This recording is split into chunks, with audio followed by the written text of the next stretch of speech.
సంసారం ఒక చదురంగం కావచ్చు. అందుకే ప్రతి ఎత్తు జాగ్రత్తగా వేయాలి, ఎవరైనా ఎక్కడైనా.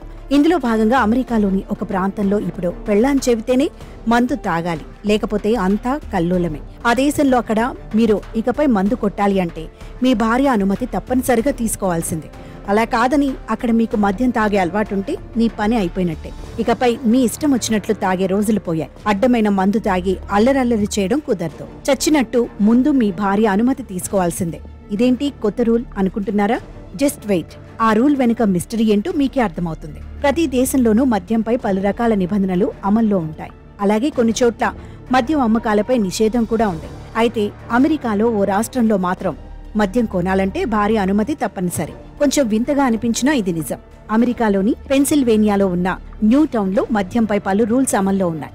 అక్కడ మద్యం కొనాలంటే భార్య అనుమతి తప్పనిసరి అని కథనాలు జాతీయ మీడియాలో ప్రచురితమయ్యాయి. పలు రిపోర్ట్స్ లో ఆల్కహాల్ రూల్స్ లో మాత్రం ఇలాంటి నియమం ఒకటి ఉందని చెబుతున్నారు. దీన్ని చూసి ఎవరికి తోచినట్టు వాళ్లు ఫీల్ అవుతున్నారు. మరో విషయం ఏమంటే, ఇక ఆ రాష్ట్రంలో ఒక్కో రకం మద్యానికి ఒక్కో ప్రత్యేక దుకాణం ఉంటుందట.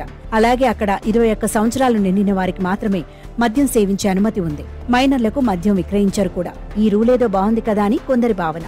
ఈ రూల్ కనుక ఇండియాలో అమలైతే కనుక మన లేడీస్ ఓ ఆట ఆడుకునేవారేమో అని తాగుబోతులు భయపడిపోతున్నారు. మొత్తానికి పెళ్లాం చెబితే తాగాలి అనే రోజులు క్రమంగా చాలా దేశాల్లో వస్తున్నాయేమో అని డ్రింకర్లు భయపడుతున్నారు.